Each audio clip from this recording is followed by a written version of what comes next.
Welcome back. It's the Big Blue Banter New York Giants football podcast. I'm Dan Schneier, joined as always my co-host Nick Filato. And as we promised, once we had time to digest, dissect, and analyze the All-22 coaches film of the Giants' second preseason game against the Houston Texans, we were going to deliver our takes then. And it's always better to see the tape, to deliver the takes. I think this game's a great example of that. A lot of people sounded the alarm after watching this game live, and the Giants' first offense started the game with, I think, 3 series, 2 that ended in interception, 1 pick six, and then 1 incomplete punt. And it was alarm, panic time.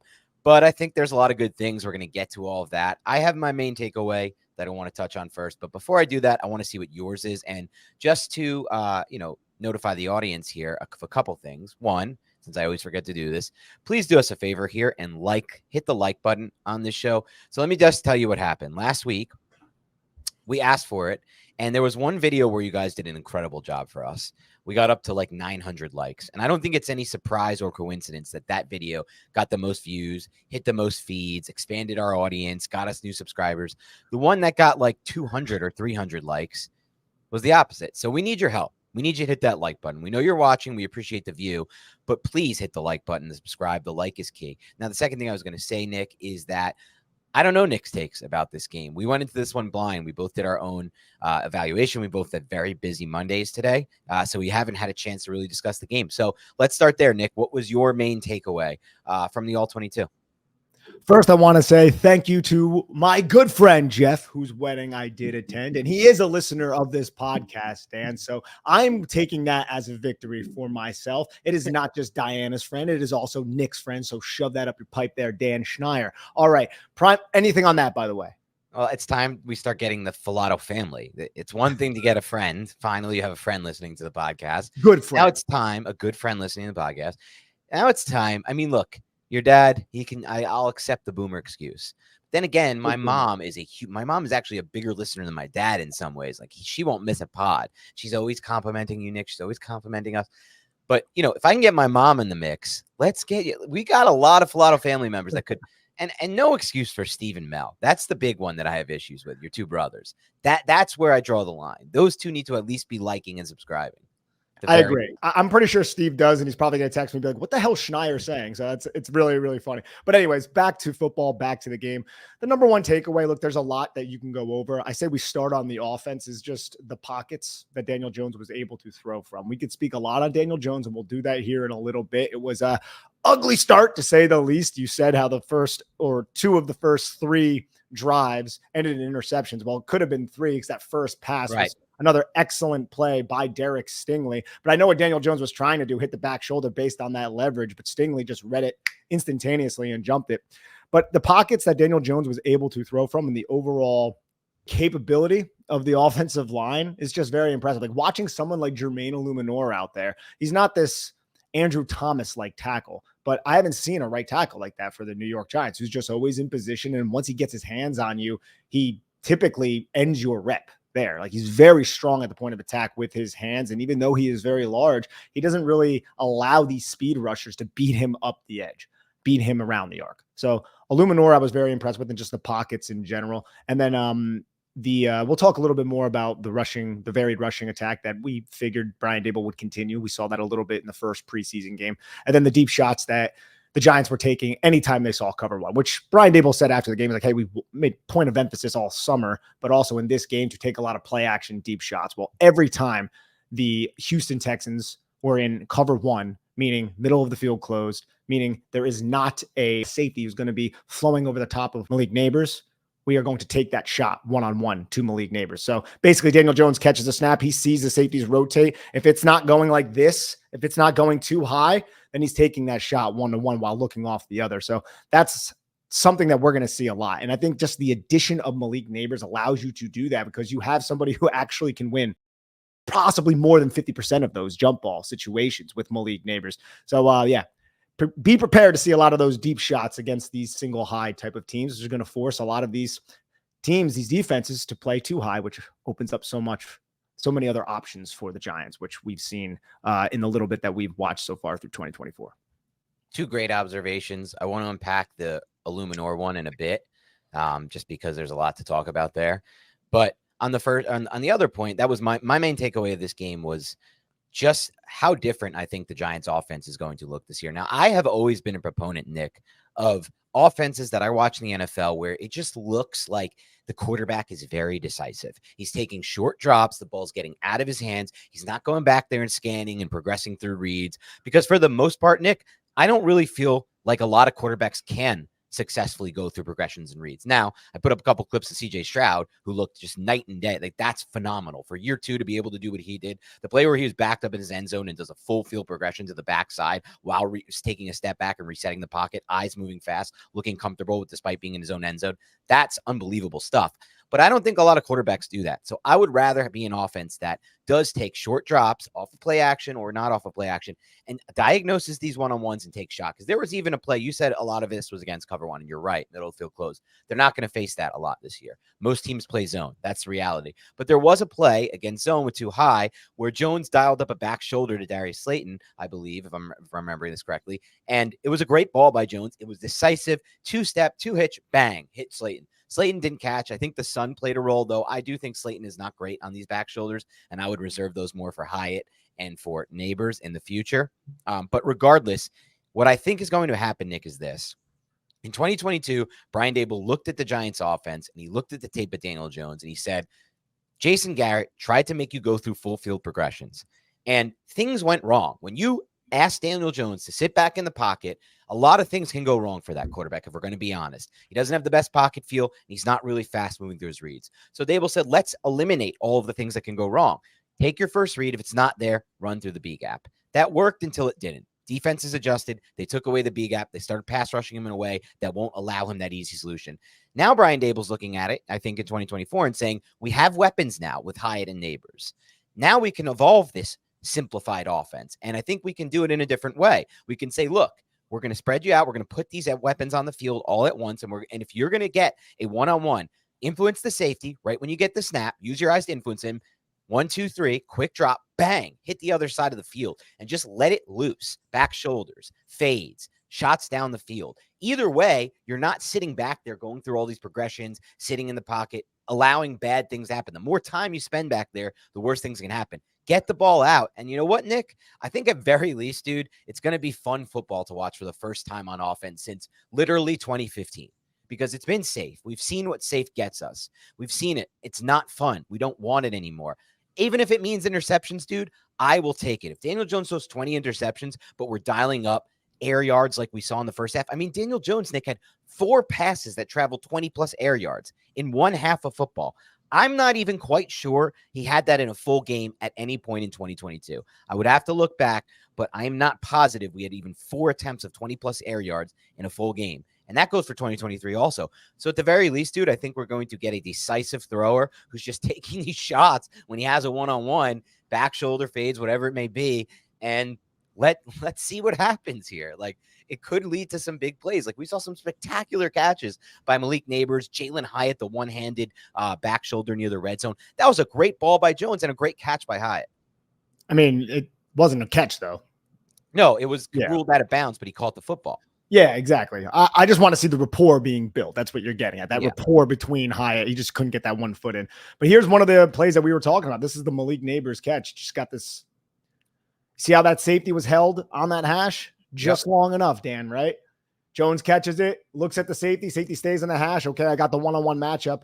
But he puts it back shoulder. Like, this is not bad coverage at all. You throw this back shoulder just like he did. Allow Malik Nabers, just put it in a position where Malik Nabers can just jump and locate it. It's not even necessarily back shoulder. It's just high and to the backside. Allow your star receiver to attempt to come down with it. Throw it into his area at all. There's a gravitational pull around Malik Nabers. He's going to find his way to the football. The way he attacks the football in these situations is going to bail out the offense and allow you to take advantage of these one-on-one matchups. And the reason why I have this play highlighted, not just because it showcases Malik Nabers' talent. We all are aware of Malik Nabers' talent.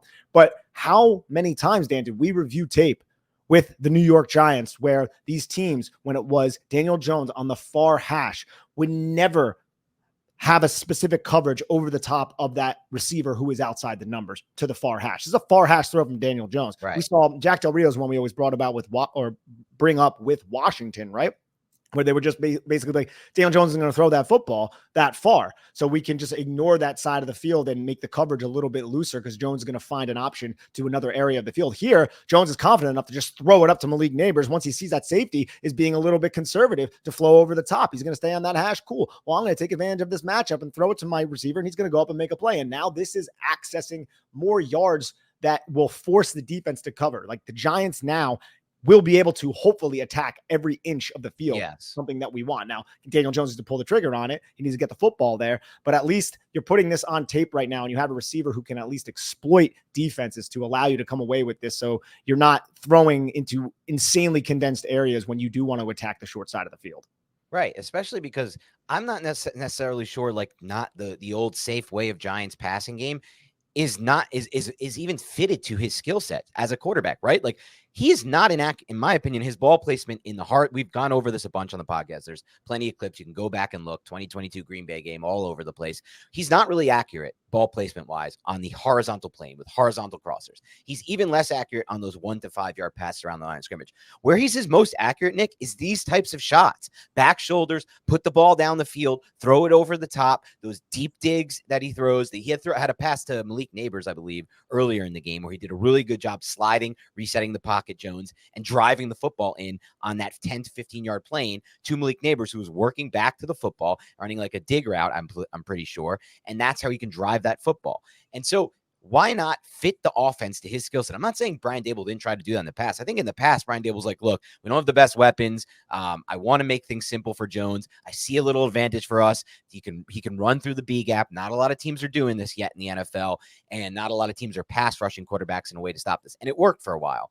But now there's a new way of doing this. And honestly, Nick, the best part to me is not any of these plays that we went over or the plays that he hit in this game. They didn't require these long dropbacks where he's reading and it's taking 5-6 seconds. They were quick 3-step fires from Jones. And that to me can be coached to him, like fire the ball. Now, it's not always going to work. You saw that you put the play out earlier. I don't know if you showed it. I think you did, of that near pick 6 by Derek Stingley on the first throw of the game. And I saw what's his name? JT O'Sullivan break down that play. And I thought he did a great job breaking down why Daniel Jones tipped off the play because of his footwork. The drop he took made it obvious that he was like, it wasn't a normal 3-step back. The drop he took made it obvious he was going to throw quick and hot like that. And Stingley's just sitting on it the entire time. You could see it. And this is an issue Jones has had in the past with corners just sitting on these types of routes. But as you continue to make those throws down the field, hopefully, at least the hope, Nick, is that corners will stop driving on these types of throws and it'll open up the entire offense.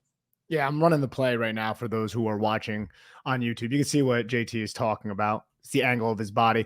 And he judged it pre-snap, right? Where Derek Stingley was, thought he'd be able to have that back shoulder. This is also going up against, I would argue, possibly a top 5 cornerback in the National Football League in Derek Stingley Jr. breaking on that pass. But I wanted to show the third play of the game, which I had up before, and I'm going to bring up right now, where Daniel Jones, this is what I want to walk through, right? Because it kind of goes a little bit to what you're saying about being decisive. Daniel Jones on this play, this is a 3rd and 6 or something like that, right? And you have a condensed bunch to the field side, as you see, but it's well inside of the numbers. And then you have Malik Nabers as your backside 1. So you have Malik Nabers as that backside X. So when Daniel Jones catches this football, he's going to have options, but his first read is going to be to look at the safety in the middle of the field, because pre-snap it is middle of the field closed, to see what he does. So Daniel Jones catches the football, as we see. He's going to look at that safety. That safety stays right on that hash. So that right there confirms that Daniel Jones, I have the one-on-one matchup with Malik Nabers. I want to take it. Let me look to the bunch side just to see exactly what is going on. But he knows he at least has that one-on-one matchup now.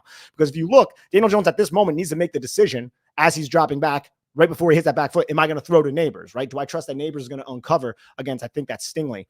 And then he fires the football. But if there was a safety that was rolling over top, you have Wan'Dale Robinson coming wide open against this man coverage look because of the releases from that bunch. Like, look, Wan'Dale Robinson's wide open, but Jones wants to go for it all in this game. And this is what he's being coached for. If you get that one-on-one matchup, you take that shot to your star receiver. But there are several different options that Daniel Jones has here, but it's really all dictated at the line of scrimmage. Right. Will I get that one-on-one matchup? Okay. Safety stayed put, got the one-on-one matchup, fire the football. And this was a catchable ball too, and Nabers just fails to bring it in. And that's exactly right. What you just broke down is exactly what I'm talking about and what I'm thinking could happen this season, Nick. There will be some easy solutions that might be passed up like this one. Good. I don't want him always looking for the easy solutions. I'm ready for this. Decide before the snap and fire. I saw that work for Tyrod Taylor last year, Nick. I don't think Tyrod Taylor was, in a lot of ways, there was the throw to Slayton at the end of the year. That was really nice. He had some time in the pocket. But a lot of Tyrod's big explosive passes last year were this. We're deciding before the snap, taking your 3-step drop and firing it to a one-on-one. And to me, that works a lot in the NFL. It really does. You can draw pass interferences. You can have wide receivers making spectacular catches. Obviously, this is not a good example, but later in the game, Nabers did make some spectacular catches. And the rest of these guys are more than capable of doing the exact same thing.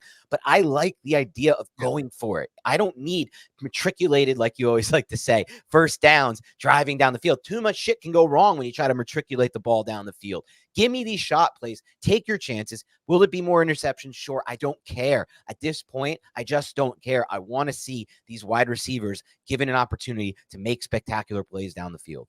Also, just look at the condensed bunch. Like, this is the way you create space in the NFL, because you're going to have Wan'Dale Robinson, who is the inside guy, releasing to the outside.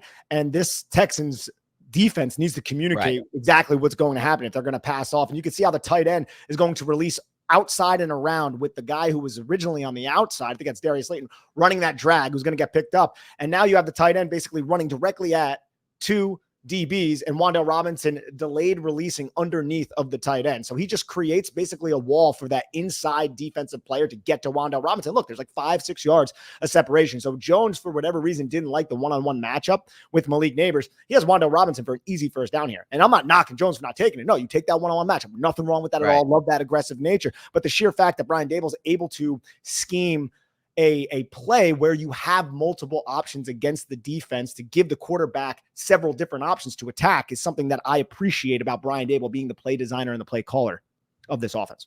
Yeah, you're damn right, Nick. And I'll say this about this whole situation with taking these shots versus not taking these shots. I look at it almost like a math equation, Nick. If you have, let's say, an X percentage chance of hitting that one-on-one with a player like Malik Nabers, and I think that percentage does go up when you have a player throwing that one-on-one like Malik Nabers versus like, a Slayton or somebody else, for example. You're better off, and that play, if you go for it and you dial up and you throw it like he just threw it, could go for 30 yards, 25. Sometimes it could lead to post-catch, touchdown, 70-yard game-changing plays versus taking the easy solution that might be a higher percentage of hitting, but you're only going to get 10, 15 yards.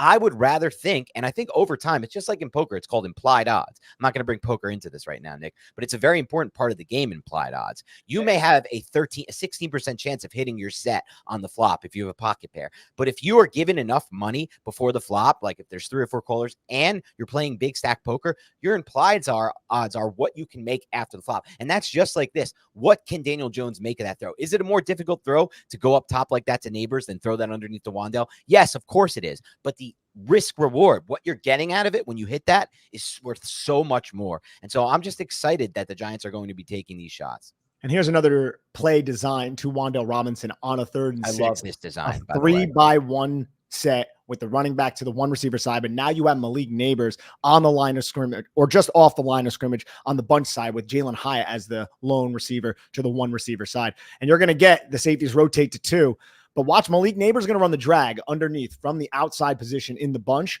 And basically you're getting 2 possible matchups depending on how the defense is going to play you from this bunch, right? If you just look at Nabers and Wan'Dale Robinson, who is running a tight end delayed angle type of play, only obviously it's a wide receiver, number 3 receiver, but Malik Nabers is going to run that drag. And now you have Malik Nabers dragging across the field. And since it's a zone coverage and you have the tight end releasing to kind of take away that defender who's initially over the bunch, who is a defensive back, you have Malik Nabers running into the zones of the linebackers. Mismatch right there, right? So you have that. Daniel Jones can check that. The linebackers are going to see 9 running towards them and say, oh, shit, I need to really be on my P's and Q's here because Malik Nabers is running at me, and that's my assignment. That sucks. And they're going to completely vacate this area and attack, just like this linebacker does. And then you have Wan'Dale Robinson running out and then in on a delay, setting up the defender who had to deal with the traffic ran by the guy who was on the line of scrimmage, the tight end. So again, man, 2 great reads for Daniel Jones. You have Malik Nabers in a mismatch, and then you have Wan'Dale Robinson running a play that is scripted to allow him to create space against a defender who has to initially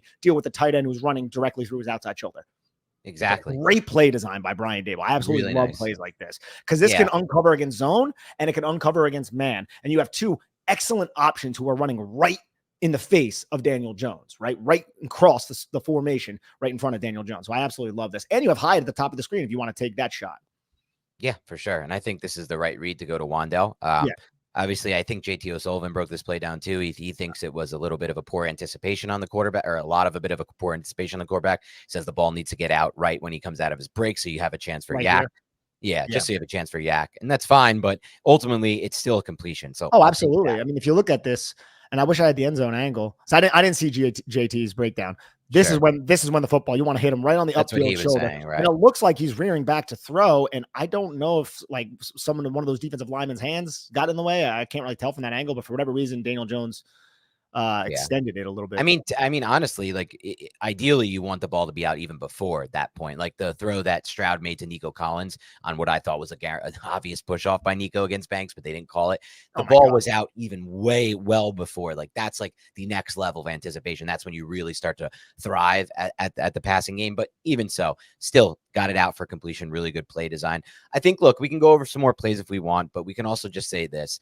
My overall takeaway, Nick, was I was a lot more impressed with Daniel Jones in the Giants passing game than I expected to be after watching the tape. I think there were multiple throws by Jones that were really impressive from some of these far hash throws. The one to Darius Slayton down the field, it's a far hash throw right here. The throw you showed earlier to Malik Nabers, that's another far hash throw. The back shoulder to Hyatt, the back shoulder to Slayton. These are 4 really good balls by Jones. The one where he reset the pocket and hit Nabers on like the comeback, that's another great ball by Jones. That's 5 great balls I can count. And that's not the case. Like every Giants game we watch, we don't always get 5 of those explosive throws in a game, all 5 being really good ball placement, really good accuracy. That's the positive side. The obvious other side is, look, it all came against the Houston backups. The 3 series with the starters, he went 2 of 7 for 17 yards and 2 interceptions. And more importantly, I think the biggest concern that I have, I'm not as worried about the backup starter thing because I don't think you're going to face a Stingley every week, like you said, Nick. The more thing is, look, nobody's really scheming in the preseason from a defensive coordinator standpoint. So when they do start to scheme, is he going to get fooled by the post-snap rotations? That's the bigger issue for me from a processing standpoint. But look, I'm excited about physically where Jones is at. I thought the ball came out really nice. Some of these throws, like I said, were really good ball placement. He had one opportunity to run. He took it, and he did a good job on it. He didn't exactly look graceful when he fell. No, not at all. Yeah, it was very awkward. It was almost like an Eli end to a play, which you don't love to see. But look, he's coming off the ACL, and I'm sure he's got a little bit in his back of his mind, like, shit, I'm running off an ACL. Like, I don't know exactly. I don't feel as confident as I typically used to. But physically, like arm talent wise, I was really impressed. He made some really good throws in this game. And I'm just excited about where the direction this offense can be. I don't know for sure, Nick, if it's going to be great from a efficiency standpoint, but I don't care, man. I'm ready for fun. I'm just tired of the safe offense. I think a lot of Giants fans are with me on that one. They'd rather us take these chances and rip the ball into these tight windows. And he did throw some tighter windows than he's used to throwing. And you know what? Good things happened a lot. So I actually came away, more enthused about this offense than I expected after those first 2 or 3 series. I was very enthused by the blocking up front. And I want to. Well, that's the next point we got to get to Carmen Brasillo. Look, Daniel Jones, he had the boneheaded play. There were a couple of plays he left on the field, but for somebody coming back, 8-9 months removed from a torn ACL, the aggressive nature of the offense is something I appreciated. So it's not an end of the world type of situation as some people are making it out to be. This is Daniel Jones. We know his limitations. We just need him to continue to grow within this offense. And now he has had the best infrastructure around him that he ever will at this point with this offensive line, seemingly, hopefully, and then Malik Nabers. But I want to bring up, I mentioned the pass protection. The pass protection was giving Daniel Jones some real pockets off the play action. It just seemed like even when the second and third team came in here, Dan, it did seem like they are more cohesive as a unit when it comes to picking up twists and stunts or going up against backups. I get that. But even with the first team, and then when you talk about how I would say together they are as a blocking unit up front, and they're running a bunch of different types of blocking styles. I just want to tip my cap to Carmen Brasillo, even though it's early. I'm running 1 10-yard rush by Devin Singletary because I just think this guy maximizes rushes. Like, I love this cutback by Devin Singletary. I don't want to stray away from the offensive line, but I wish you had my angle on it. You have that. I like the other angle. I posted the other angle from behind the end zone angle. I don't at that angle, and I'm sure it is better, Let me but find it. I want to walk. No, it's fine. I want to walk through this play, man, because this is like a halfback stretch. The Giants are folding their centers around their guards a lot. You can see what I mean by fold. Is John Michael Schmitz? He's going to allow Stinney to block this two technique, this 2-eye technique, and then he's just going to fold around to gain an advantage to the block play side, because this run is supposed to go to Devin Singletary's left.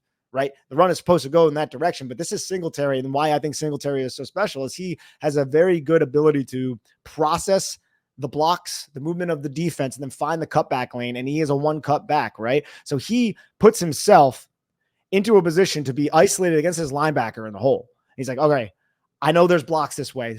There's 4 blocks going to my left, but 35 is flowing aggressively. So let me cut back. It'll put me in a position where I got 2 blocks to the weak side of the play. And then it's going to be me against one player. I need to make that play or lose, right? And he does, man, like with that juke. That is a beautiful juke at that point. He sets dude. that whole thing up, too, like you broke exactly. down. That's the real key. It's the nuance of playing the running back position. It's the nuance of playing the running back position. It's the ability to quickly do math in your head while also setting the play up. Like he knows he's going to be in a one-on-one situation against 0. If Van Roten is climbing to 39 and then he has those 2 blocks, and 35 took himself out of the play by being a little bit too over aggressive. So let me find the cutback lane and then make the guy look silly. He picks up an extra 6-7 yards, dude. If you can consistently do that, Dan, that is an advantage, man. If you could turn what was a 1 to 2 yard gain in previous offenses into a 10-yard gain based on your processing and your one cut ability, then that's a big advantage for this Giants team, who actually has people who can hold up at the point of attack. It's seemingly, at least they did. And that's what the Giants really liked in him, right, Nick? Like when we heard him in Hard Knocks talking about what he can give them. If you're going to run this style of offense, which I really do think is going to be more aggressive, I hope. We'll see if it continues the regular season.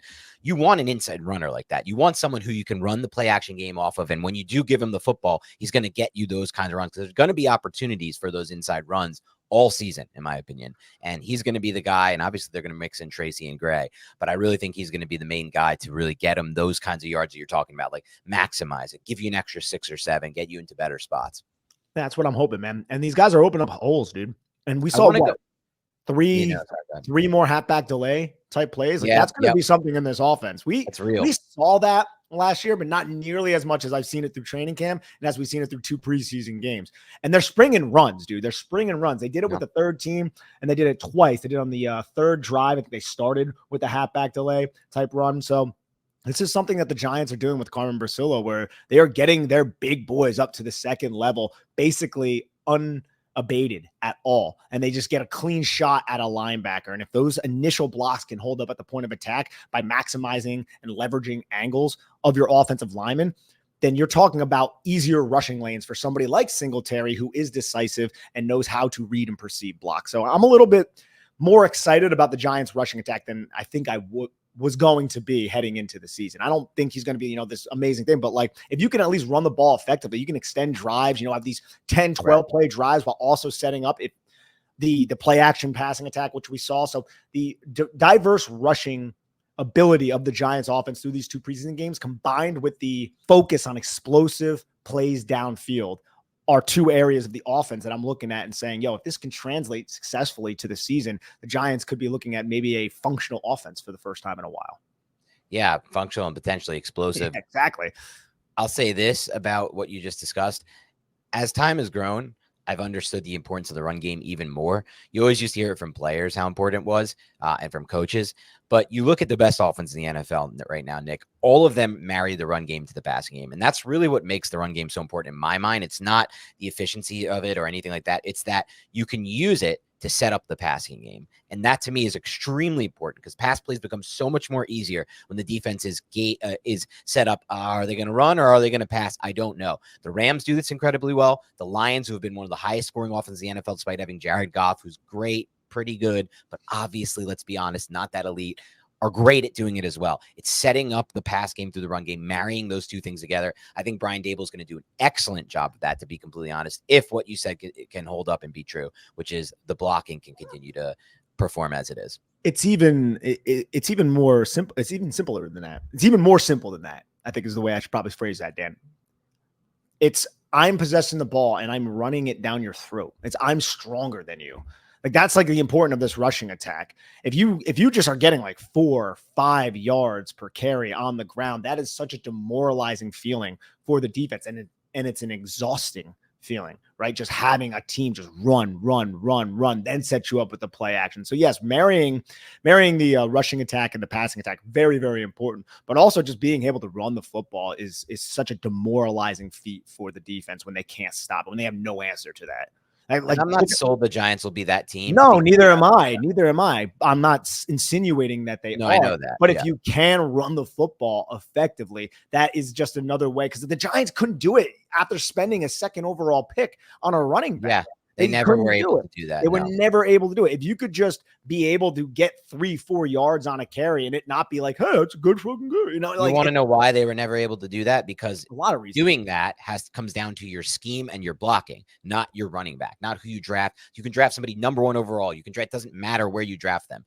What it comes down to is your scheme and your blocking. The Lions, the Niners prove this. I know they have talented backs now too, but they've done it without talented backs. Mike McDaniel, Jacob Gibbs always talks about this, and I think he's right about this. Mike McDaniel is putting on a show of how you can scheme with your motion to eliminate mediocre blocking. And that's what the Dolphins have, mediocre offensive line play. And his scheme has made it look so much better. And that's what it comes down to. Can Brian Dable scheme that, which I do believe he can? And can Carmen Brasil get them just play, like you said, continuity, playing together, operating the same page? And that brings me to the pass game, because to me, from my review of this film, Nick, and we'll get to the defense soon too.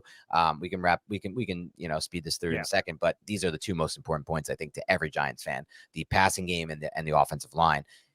I was even more impressed by the pass protection, to be completely honest with you. And I want to start with a philosophical question or just an overview look at this, but it's so crazy to me that somebody who can come out with very little fanfare from an evaluation standpoint as a prospect, Jermaine Illuminor, but it's just interesting to me how different players develop in the NFL. Like Jermaine Illuminor, when you watch him throughout these joint practices, throughout training camp, and now with film that we actually have to watch from him, he looks good at right tackle, dude. He looks competent. He looks like somebody who is very good at the position. We watched a lot of film of Evan Neal, and he did not look like that. It's a totally opposite thing, despite being the better prospect, quote unquote, with better tape in college. I'm sure I didn't watch Illuminor's tape in college, but I can only imagine that there was a reason why Illuminor was drafted where he was and Evan Neal was drafted where he was, right? Like, these talent evaluators made their decision based on their film. Yeah. And yet, now that I see it, I'm like, there's really no way in hell at this point the Giants can consider benching Illuminor, and not even benching him, just even moving him back to guard and then putting Neal in, right? No, I don't think so. Which is crazy, but it's true. Now. Yeah, but now it's like solidified. This guy's doing it in game, and we don't have to worry about it at this point. It is what it is. I mean, he's also a veteran who's been around the league for a while, knows Carmen Brasillo. Evan Neal's a 23-year-old kid who has never really struggled professionally or in his football career because he was dominating a bunch of people, and now he's playing against top people in the world. So there's a lot that he needs to work through, but your point is well received, well taken. Other thing I wanted to bring up actually too is how Brian Dable is scheming these simple and easy checkdowns against, I think, what he believes could be too high defenses. Sometimes when he's in a 2x2 set, you'll see Malik Nabers on the outside, and you possibly could figure that the team might be going into cover 2, cover 4, some kind of shell where it's going to be soft near the line of scrimmage. See a lot of what? You see a lot of Wan'Dale Robinson orbit motions whenever that happens. What I mean by orbit is Wan'Dale Robinson will be the number 2 to the Malik Nabers side. He will motion in towards the quarterback, then motion back out, and then it'll be hiked, and then he'll motion around. Well, not motion because it's post-snap. And post-snap, he goes around Daniel Jones and basically releases into the flat. So it's a little bit of a delayed thing, but if you're playing a too-high team, if you're playing a team that has 2 deep safeties, it's not going to be as many people around the line of scrimmage. And now you have Wan'Dale Robinson, who's, I believe, a very capable player to create yards after the catch, who's just going to be in the flat, basically waiting for the check down. He is that check down safety valve instead of maybe a running back. And it's just other ways to take advantage of teams who are trying to prevent and limit explosive plays, which they're going to be doing quite frequently with Malik Nabers out there if Daniel Jones has a propensity to target deep as he did in this game.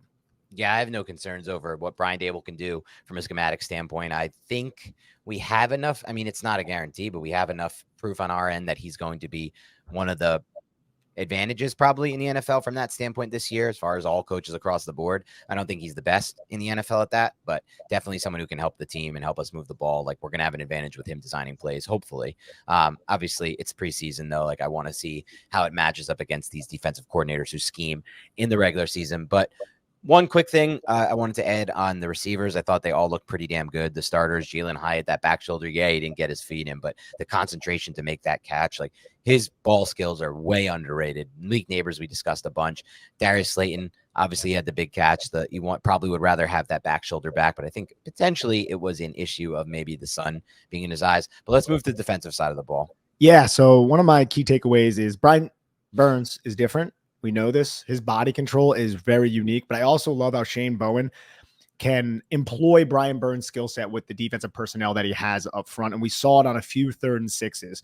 And here's one of them. When you have Dexter Lawrence as your 4-eye, meaning he's on the inside shoulder of a tackle with Brian Burns aligned wide, you are guaranteeing a one-on-one matchup for Brian Burns against this poor freaking tackle who is also going to be threatened by the fact that on his inside shoulder, he has Dexter Lawrence aligned directly over top of him. And we can see that on this play because Brian Burns is going to just outside spin right around this player, but he is also cognizant of Dexter Lawrence, and you're going to get that half slide with the center coming over. So how you employ Lawrence is going to assist Brian Burns, and that could dictate what the offense is going to do from a protection standpoint. And it did throughout the game, not just with plays like this, where Brian Burns quickly gets in there and this play goes incomplete. Great play by Dexter Lawrence, knocks it down at the line of scrimmage. But there were times throughout this game where the Texans would motion a tight end in basically over the top of Brian Burns, not even to block him, but just to make Brian Burns not have this instantaneous takeoff, right? Something where Brian Burns has to pay attention to the tight. Okay, the tight end got out of my way. Now I can go to help out this tackle who is blocking on an island because of the alignment Shane Bowen tasked his defense to run against this Texans offense. So I just think having the 3 skilled players of Kayvon Thibodeau, Brian Burns, and Dexter Lawrence is an elite thing for Shane Bowen to have at his disposal. Yeah, we're going to have to see how that goes in the regular season, but I completely agree with you. And we saw some stunts up there that are going to be valuable for the Giants. I thought Brian Burns looked phenomenal in this debut. I wouldn't play him again in the preseason. I think that's it for him. Put him in bubble wrap. We'll see what the Giants decide to do with all their starters toward the end of this. How about the secondary? A lot of concerns with the Giants secondary. What'd you see there? I love a great deal as much as the next guy, but I'm not going to enter a parallel universe or go through some elaborate labyrinth just to save a few bucks. It has to be easy. No hoops, no BS. So when Mint Mobile said it was easy to get wireless for $15 a month with the purchase of a 3-month plan, I called them on it. Turns out, it really is that easy to get wireless for $15 a month.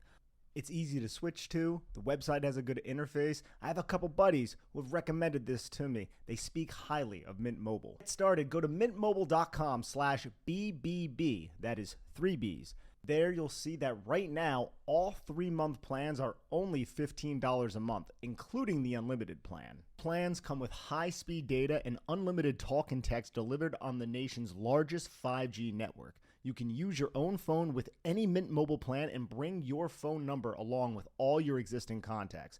Find out how easy it is to switch to Mint Mobile and get 3 months of premium wireless service for $15 a month. To get this new customer offer and your new 3-month premium wireless plan for just $15 a month, go to mintmobile.com/BBB.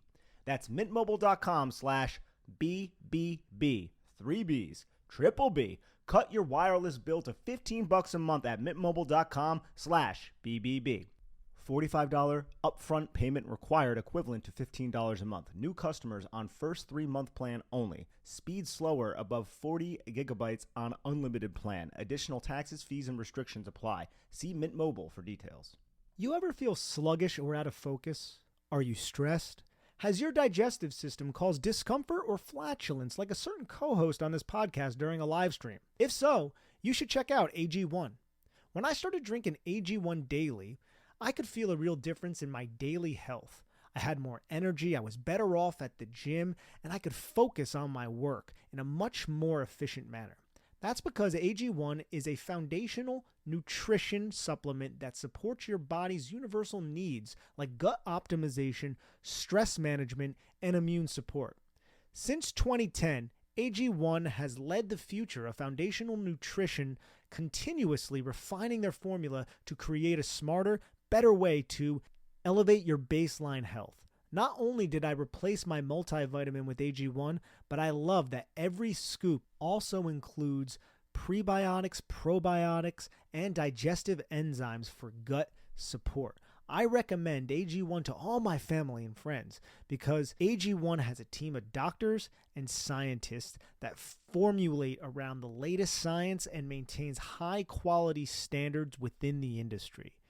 Even my friends have started drinking AG1, and they always tell me how energetic they feel and how it's helped them out at the gym, and also it's helped them manage their stress levels. That's why we're happy to have AG1 as our partner.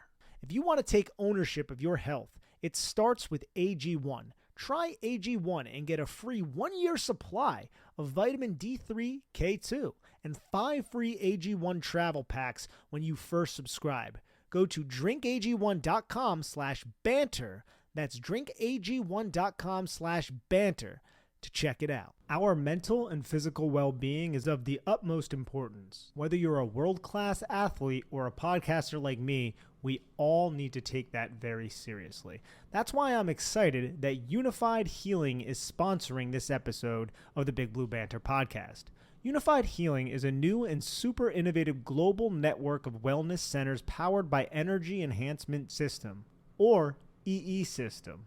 If you haven't heard of the EE System yet, you'll want to listen up. This technology promotes wellness, deep relaxation, purification, and rejuvenation. Whether you're here in New York, New Jersey, Arizona, if you will, or hundreds of other locations across the globe, access to a center is easy and affordable.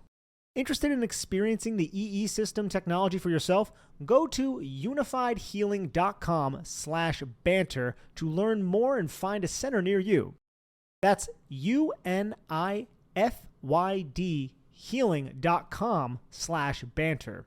No material or testimonials on the Unified Healing website are intended to be viewed as medical advice or a substitute for professional medical advice, diagnosis, or treatment. Always seek the advice of your physician or other qualified healthcare providers with any questions you may have regarding a medical condition or treatment. And before undertaking a new healthcare regimen, include EE System. Yeah, Dan, this is kind of what I was mentioning before too. See, Brevin Jordan is going to motion in. And just by doing this, it's altering what the offense is doing. Now, Brevin Jordan doesn't even touch Brian Burns, but you can see Brian Burns has to pay attention to him a little bit, and then he can go. And you see just how quick he defeats this freaking tackle, man. And this is with Nacho as that 3 technique. But Brian Burns is going to see a lot of one-on-one matchups, is my point. And he has this ability, if you're watching on YouTube, with this inside swim move. And if you could just watch him too, just throughout the game, Dan, like how he bends. He just bends so differently and moves so differently than most edge rushers that we've studied. And I also felt like the power of the defensive front was something that was on display. There was one play where Kayvon Thibodeau and Dexter Lawrence both bull rushed from the offensive right side, and you just saw the pocket collapse in with those two because Kayvon had a little bit of pop in him. Now, you mentioned the secondary. It's going to be a problem. I think there's still going to be communication errors early in the season as this young secondary tries to gel. We need Deonte Banks to be a player that I don't know if he is quite yet. I still think he's a very good football player, but we need him to take a certain jump. And even then, it's like, who is playing next to him? I think Nick McLeod looked fine out there. He got beat on a couple plays. It's going to happen. But like, if we're looking at the Giants defense, we're like, Nick McLeod, that's our cornerback too. Yeah, like we were just looking at Nick McLeod like, hey, we should give him this opportunity, of course. But if that doesn't work out, Cordell Flott, like Trey, what was his name? Trey Herndon, who was out there on first team in certain packages, but also on third team well into the fourth quarter. It's just, I think it could be a big problem at the cornerback position for the Giants, man. I don't think you're wrong. I think you're most likely correct on this, but I went back after, and that was my initial takeaway for sure, watching the game, like on the broadcast. And I watched it twice. I watched it live and then I watched it that night and then I watched the film. Once I watched the film, Nick, I felt like a lot of this was also the matchup. Like some of these throws CJ Stroud made, that needle he threaded to Diggs on one of those third downs. I mean, that window was non-existent. The throw he had to the sideline, like that deep out route that he ran, that I think was to Tank Dell. These are just like no error type throws from the quarterback. Even the play to Dalton Schultz when he's backed up in his own end zone, he goes through the full read insanely fast and then finds a solution late, like where most quarterbacks are panicking. They're getting rid of the football early. So we're talking about one of the best young quarterbacks in the NFL. I agree. Three of the best, but 3 of the best receivers to match up against. Yeah, 100%. Yeah, but that I just wanted to bring up that one play you were talking. That was a design play for Dalton Schultz, though. That was a stick and nod where he knew that Dalton Schultz was going to come uncovered there. I mean, it's still a great play by CJ. Yeah, but he was working through the whole first. Yeah, he was watching, but it's a stick and nod. So yeah, the safeties were all blown up by the vertical aspect of the play, and the linebackers were occupied with the one stick, and then the other route, I can't remember exactly who, and then he basically acts like he's running a stick, and then he nods right up the seam, and that's why there was like no one around him. And I felt like Stroud this is something I hope that doesn't become an issue, and hopefully Micah McFadden is okay because he was carted off the field with what seemed like a groin injury, if I'm not mistaken. First drive, there was just targets at Micah McFadden, like right in his zone, like the first two. Micah McFadden wasn't probably in the best position, and then he also got targeted on that Brevin Jordan play action slide play where he didn't really recognize that Brevin Jordan was coming across the formation to latch or to go into the flat. So he basically was, I would say, maybe 2 steps behind Brevin Jordan and noticing it. Once Micah McFadden got hurt, it was a stick and nod play on the goal line. That was when Darius Muasau was in the game. The next play was Darius Muasau when Micah McFadden went down. So it's just like, I wonder if there are going to be a lot of teams if the Giants are running zone, because they were running like country drop zone in a lot of these early like cover 2, cover 3, where I'm just playing zone. I'm not really matching too much. I saw a lot of that. But if there's going to be a liability on the football field at that second linebacker spot in coverage, is something I hope isn't exploitable part of this defense.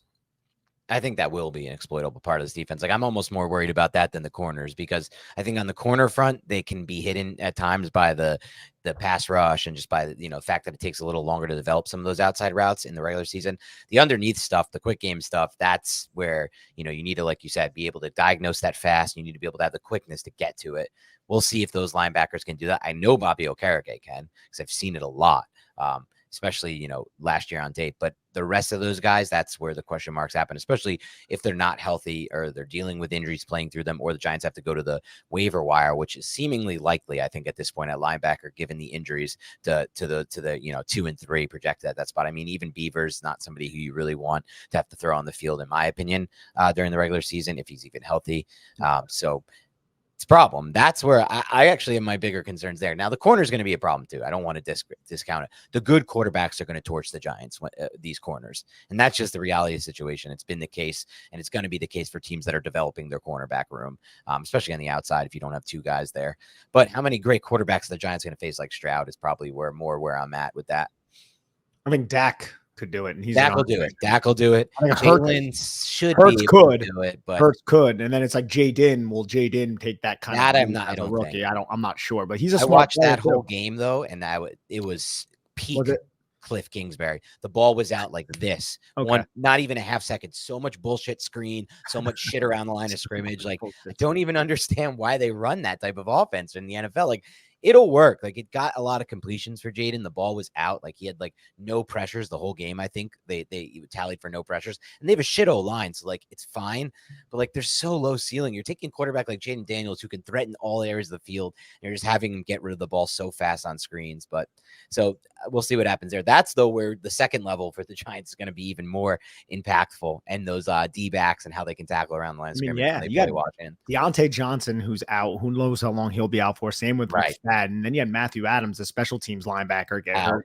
So right now behind Okereke, you have who? Darius Muasau and Darian Beavers, who missed like 3 or 4 tackles. Yes. It was rough. Like, Beavers had a rough fourth quarter where I was like, God damn, I would love to see him seize this, because he had promising tape before he tore his ACL. Yeah. So that was unfortunate. And then there's the big talk about Elijah Chatman, who has just solidified himself on the 53-man roster, which I think was likely anyways, but the hustle plays are just, there was the great one that everyone's losing their mind over. And I get that. There was another one that he had in pursuit where you just see 94 just like flying across the line of scrimmage. He's getting these snaps. Crazy. 3rd and 6, first team defense. This is an excellent opportunity for Chatman. And I actually think he is like a player who could be very useful for the Giants, and he's someone who can win these one-on-one matchups and possibly really figure into the rotation if he can like stay healthy and be an actual player that we're looking forward to watching. Hopefully that would be something, man. From a UDFA to that in year 1, that'd be crazy.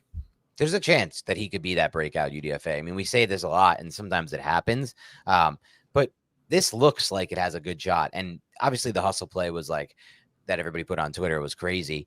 But I just think about it like he's known as like this super strong guy for his size. Well, he also is like wildly fast for his size. I think Jim Nagy or someone was like, this is why you can't trust testing speed. And he showed like the 40 time of the player, the Texans skill player. And then Chatman's and was like, 2.5 seconds behind him or whatever. I don't know, 2.25 behind him. It's like Chatman ran this dude down and he was behind him at one point on the play, which is kind of just insane. Yeah, he had a good angle, but Chatman also he ran like a 4.85, I think, at his pro day. Like, he's not slow by any means. Right. For a D tackle, yeah. Yeah, for a 280-pound defensive tackle, that's pretty damn fast. 4.85. Like, I'll sign up for that, right? Like Feldman's freak list, and he still went undrafted. I guess just the size was the factor in that. He's listed at 6 foot. He's probably almost think is to his advantage in some ways. Not always. In the run game, it's probably going to be an issue, but maybe not. Like, you don't know. Like, he's wearing that Dalvin number. He's not Dalvin. Let's be clear about that. Dalvin's also 6'3". I know. Dalvin's also a bigger dude, but is Dalvin 6'3"? I thought he was always 6'1" or under. No, he's like 6'3". 6'3". He might be listed at that. I didn't think he was 6'3". Maybe he is. I don't know, but he was definitely somebody who played with good leverage. Chatman does as well. I wanted to ask you another offensive question too before we get out of here. But Jakob Johnson, getting in there, man. Dude, all these Brasillo guys can play. It's crazy. Luminor, Jakob Johnson, Van Roten, like, he's just bringing over dudes that he has coached how to play football somehow.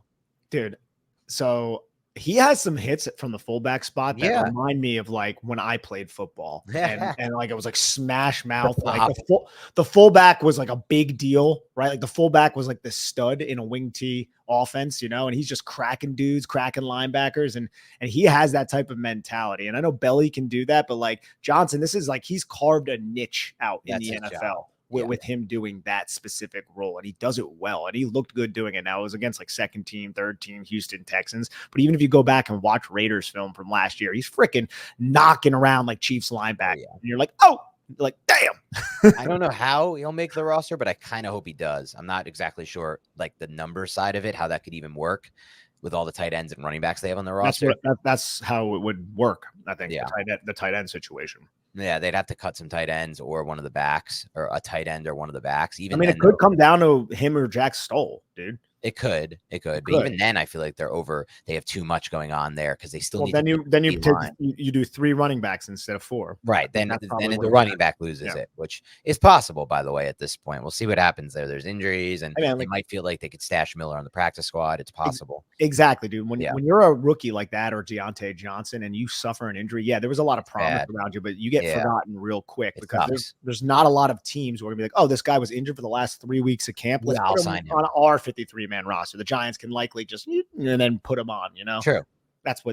There's a lot of numbers. Put on like the pup too. They can use that too, and then re-sign the guy. Like, there's a lot of advantages you can have to playing that angle. But I will be interested to see if he can make the roster, because I think he can be valuable for this offense. I also wanted to say one thing I saw the Giants do early in this game that really got me excited was a tight end screen. This is just something that I want to see so much. They've been running it a lot in camp, but this is just something I want to see for this type of offense, especially because there's going to be opportunities where they can guess it right, and there's going to be blitzes, and they're going to be able to hit that. And it's just a nice, easy 5-6 yards every time, and that's just something that you need in every offense. Excited to see that for sure.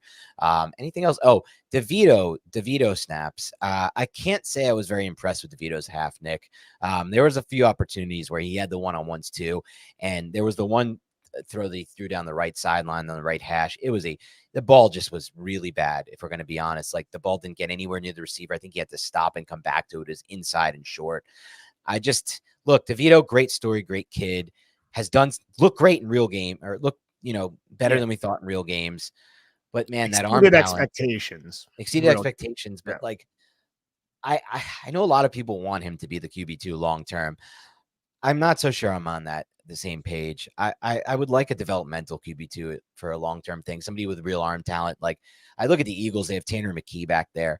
He had a rough second. I think he had a rougher second than first preseason game, but that first preseason game, Mike Renner put up the cut-ups. He was making outside throws, dude. He's big in the pocket. He's 6'5". Like, that's the type of shit I want to develop. I don't want to really develop a smaller quarterback with limited arm talent and, hope that the moxie gets you through these tough spots if you get an injury to your QB1.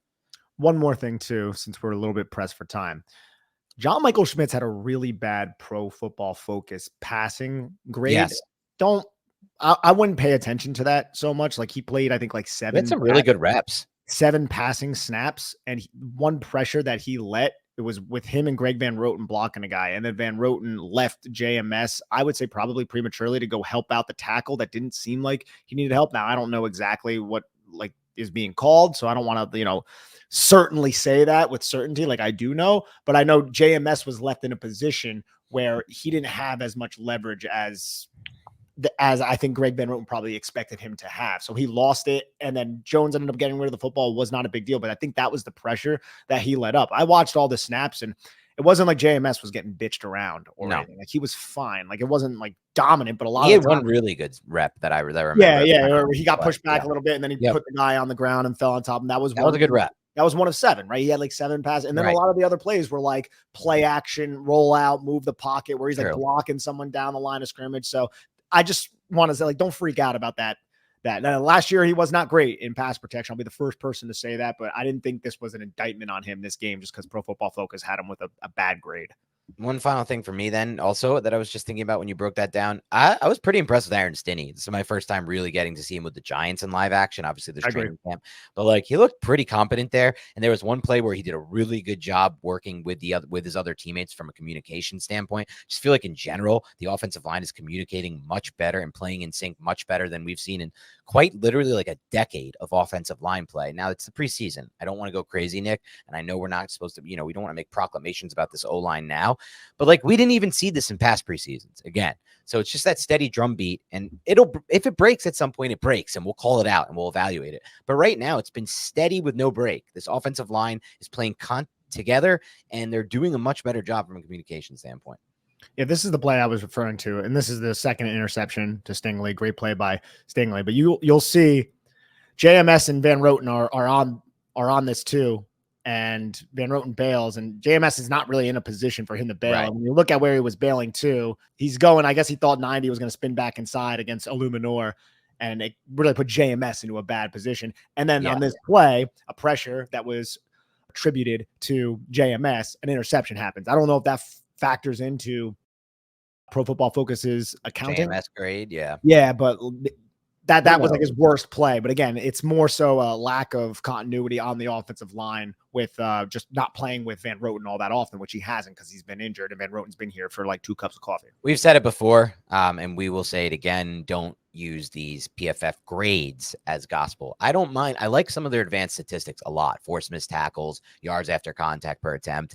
The grading, it's something that doesn't seem to always check out with what Nick and I see on tape. So that's what we'll leave it at there. But, overall thoughts from this game, man, I like the tape a lot more than I thought I would, Nick. And I was down after those first 2 drives, man. I was really down. And I'm like, you know what? Kind of back up. We'll see once defensive coordinators can scheme, and they're going to scheme. They're going to have post-snap rotations that Jones hasn't seen. But man, if we're just taking shots like that against one-on-ones all year, it's going to at least be fun to watch this offense. And that's what I'm looking forward to most, a fun team to watch where these receivers, who I believe are playmakers, are given the opportunity to make plays instead of just these checkdowns and safe stuff. Yeah, no, I'm looking forward to the season when, like you said, actual defenses can scheme, and Brian Dable can get into his bag a little bit more because it's Brian Flores week 1, by the way. That's an interesting first, game for this new offensive scheme that they're going to run out there. They just signed Stephon Gilmore too, did they not?